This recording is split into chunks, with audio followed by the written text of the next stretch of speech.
In the early 1990s, the WWF overflowed with larger-than-life legends. Hulk Hogan flexed his pythons under the lights of Madison Square Garden. The Ultimate Warrior sprinted to the ring like a man on fire. And backstage, doing career-best work almost nobody noticed, a handful of wrestlers were shaping the entire art form. They weren't the face on the lunchbox. They weren't headlining WrestleMania.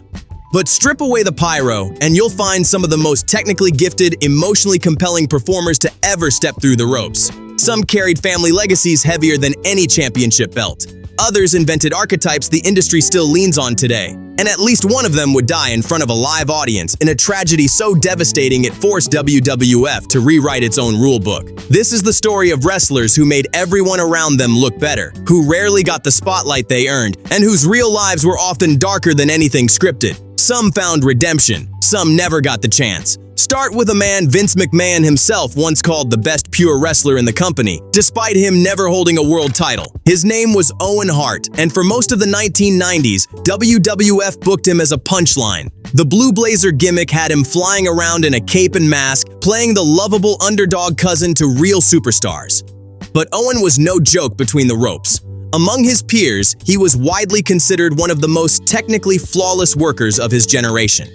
He was the youngest of 12 children born to Stu Hart, the legendary Calgary trainer whose basement dungeon produced some of the toughest performers alive.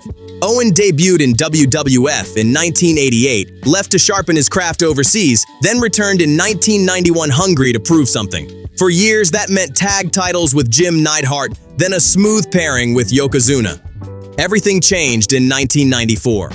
Owen turned on his real brother Brett at the Royal Rumble, igniting a feud built on genuine sibling tension that exploded into a five-star classic at WrestleMania 10. Fans finally saw what insiders already knew, and Owen capped the year by winning King of the Ring.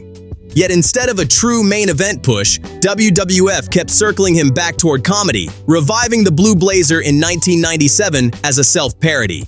Owen leaned in, revealing a comic timing that made him one of the most beloved men backstage. Then, on May 23, 1999, at a pay-per-view called Over the Edge, Owen was set to descend from the rafters on a stunt harness. The rigging failed. He fell nearly 70 feet into the ring in front of a live crowd and died from his injuries at 34. WWF made the controversial call to continue the broadcast that night. His widow, Martha Hart, later won a wrongful death lawsuit against the company, and WWF permanently changed how it handled high-risk stunts.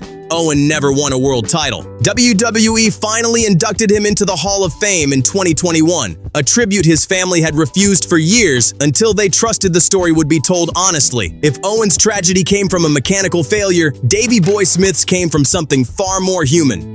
Fans knew him as the British Bulldog, a chiseled powerhouse from Manchester who could suplex men twice his size and still fly off the top rope like a cruiserweight. Smith trained as a teenager in Stu Hart's dungeon alongside his cousin Dynamite Kid, and together they became one of the most explosive tag teams of the 1980s. By the early 90s, Davey Boy had gone solo, and WWF handed him the single biggest moment of his career. At SummerSlam 1992, held at Wembley Stadium in his home country, the Bulldog defeated his real-life brother-in-law Bret Hart for the Intercontinental Championship in front of over 80,000 fans, still remembered as one of the loudest pops in wrestling history. It should have launched him into the main event. Instead, weeks later, Smith failed a steroid test amid a wider WWF drug scandal and was released before year's end. He drifted through WCW and New Japan before returning to WWF in 1994, but that Wembley magic never fully repeated. Behind the scenes, Smith battled painkiller and steroid dependency for years, a common casualty of the bodybuilding-driven style of that era. His body slowly broke down from decades of brutal bumps. In May 2002, Davey Boy Smith died of a heart attack at 39, doctors citing long-term steroid use as a contributing factor. He never became WWF champion, but for one night at Wembley, he was the biggest star on earth, and nothing after could take that away.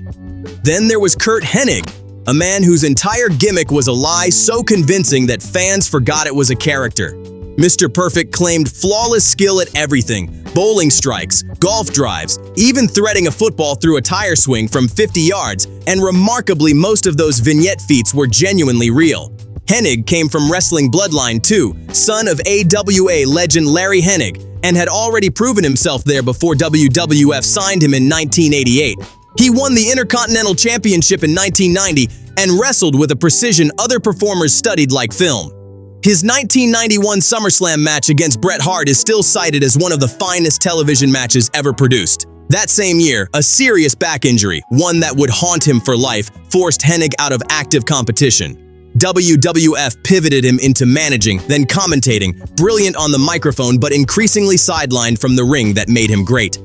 He left for WCW in 1996, chasing bigger money at the height of the Monday Night Wars, becoming a key piece of the New World Order storyline. His career limped through injuries and backstage friction for years, including a high-profile release from WWE in 2002.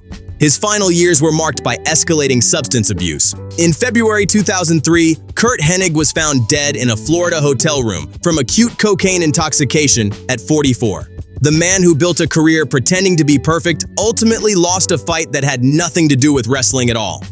3 men, 3 decades of pain hidden behind spotlights that never quite found them. Owen Hart, Davey Boy Smith, and Curt Hennig never carried a WWF World Championship. But inside the ring, they were often better than the men who did. Their fingerprints remain on every wrestler who studies their matches today, proof that greatness isn't always measured by the title you win. Sometimes it's measured by how long people keep talking about you after the cameras stop rolling.